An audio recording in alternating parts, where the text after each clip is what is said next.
Inmiddels bij mij aangeschoven in de studio, Amerikaanse singer-songwriter SYML. Je hoorde hem net al in de livebox.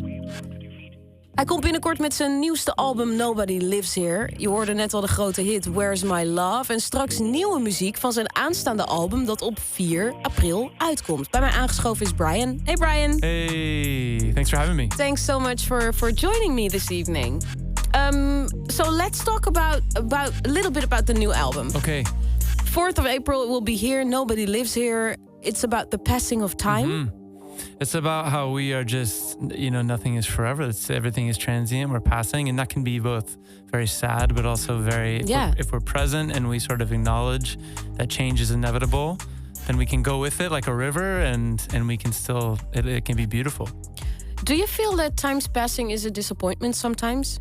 Absolutely. I have kids and it's disappointing all the time. I mean, or when our parents are older, or when something it feels like yesterday, but it was 20 years ago. Is it because afterwards you realize that was really good? The times pass it. Yeah. Absolutely. But you can kind of relive good things too. I mean, like it can be good in the moment, and then your perspective on something a year later that was good can be even like a different version of good again. So. And this is like the concept, the story you're going to tell in an album. How many tracks are there? There's 10 and 10.2. Is it all guitar, you singing, and that's the... There's piano and various guitars. It's like very cozy, very like comfortable, like a blanket. Because you're going to do a little teeny tiny tour. Yeah, promo tour. A little promo tour, and you selected some very special places, right? It's not like Paradiso or big stages. It's like very intimate. Yeah, very. I mean, we were just talking right before we went on about being uncomfortable, and I know a lot of performers, myself included, get uncomfortable when it's really intimate because you can't hide from people, and people. No, you can smell the tears falling from their eyes. Smell the tears, taste them.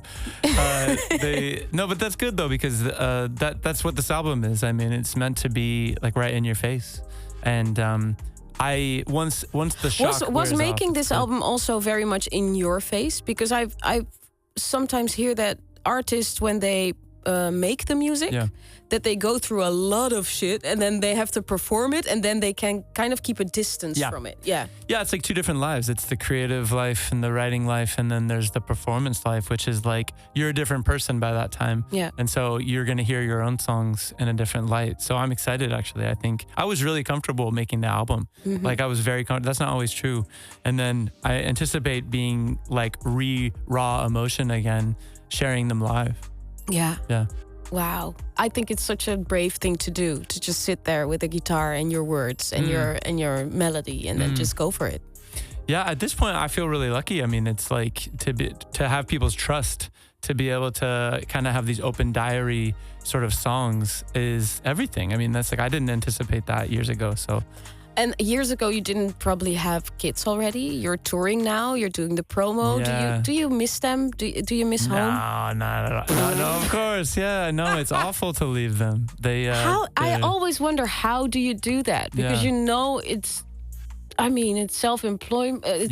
You have to do it yourself. Nobody can do what you can do because it's your music and But you can, just like anything, you can learn to say no to things. I mean, if I say Are you yes better in saying no? I'm very much better, but that's only because my partner is very good at encouraging me to say no. Well, thanks so much for saying yes to 3 for 12 then. No. I mean, I wanted to say no, but they made me come. You were forced here. No. It's not. I also know the importance of like showing up to share yourself in different areas. So I think just having guidelines of when it's appropriate is good.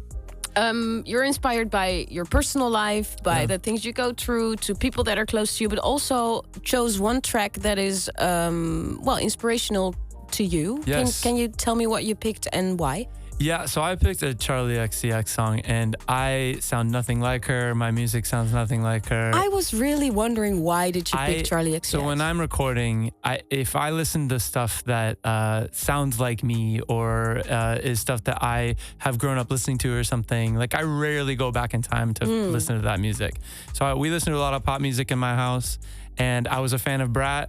And this song, though, jumped out. It's like a Swedish, aggressive, like it's like 2 different keys. The synths are crazy. And the chorus melody is like bonkers. So it was inspirational on a pop level for me. Fat. Okay. I mean, cool. Fat is like the word you say in Holland if you think something's cool. Fat. Fat. Oh, Yeah, that's I it. it.